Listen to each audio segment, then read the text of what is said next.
Welcome to Way to Grow. Today we're going to show you how to take care of some of your containers. And I know a lot of you out there are thinking, geez, these look great at the beginning of the year, but now they're starting to get a little raggy. Well, Dwayne has a solution for you, and we're going to prune this one back. You can see this one here was actually about the same size. Yeah, and it's a common question. People, they buy the containers or they plant them up themselves, and how do you keep them looking like they did when you first got them? And yeah, it can be, containers can be a little bit more work, but now we'll get through some of the standard care issues that you got to be doing with your container plants.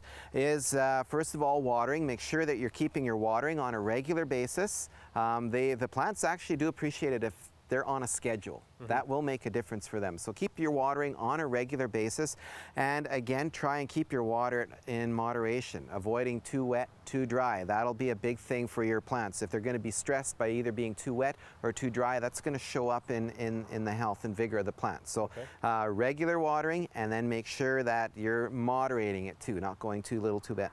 The other thing too is the food. Fertilizer. And with your containers, I have talked about different forms of fertilizer. I still prefer the soluble fertilizers, the type that you mix with water. Use those on a regular basis, depending on your soil mix and the soilless mixes that I like to use. Use this fertilizer half strength every watering, so that you're not thinking, did I fertilize them last time or didn't I? Again, that regular feeding, regular watering, they do really catch on to the fact that you're getting it on a regular basis with the food and nutrients on that. So it's important. So water-soluble fertilizer, keep it up. These plants are like teenagers. They're hungry all the time, so you have to keep feeding them. So just keep that in mind too. Because you're fertilizing them doesn't mean that they're going to run rampant and grow wild. It means that they're going to be healthy and fit and be able to take the stresses that are going to be thrown at them during the course of the summer. Now, as far as the petunias illustrate a great example of not just deadheading, but we're talking about pruning. And they respond really well, and the way petunias are quite commonly used, so they're a good example to use. But you can use this on any of the other containers here. This container is nicely grown here, but snipping back from the top, or vines that are growing quite out of control as the summer goes on, you can snip them back too and keep things a little bit more tight and compact, and it encourages that fresh growth that looks healthy and vigorous. And if there's flowers involved, the flowers are going to be more.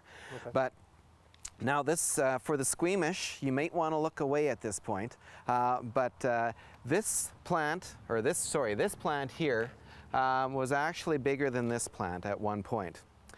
To make it look like this again, this is what happened to it. And you just took a scissor, and there's nothing fancy about this garden tool, it's just a scissor, and it got cut back right to the pot. That seems a little extreme. It does, doesn't it? That's what I was saying. If you're a little bit squeamish about this, you may not like what you're seeing, but you'll like the results that will happen. And because it's a wave petunia, it'll only take a few weeks for it to grow back and be flowering.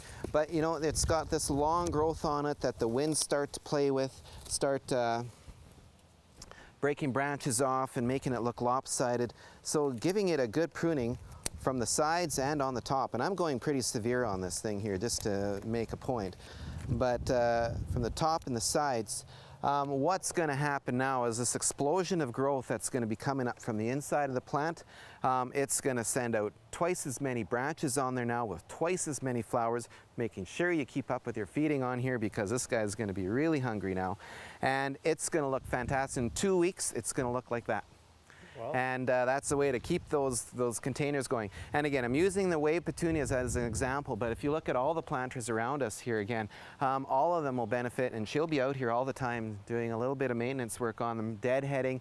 And by deadheading, that's just removing the flower ends on it, so that, and that's just taking, not allowing the plants to go to seed, putting that energy back into growing more shoots and more flowers on that. But that's just the way to keep those containers looking great right through the summer. And these are annual plants, so they have the capability of looking great right through till frost in September. That's another rock and roll. I guess we'll talk about rock and roll like we did earlier.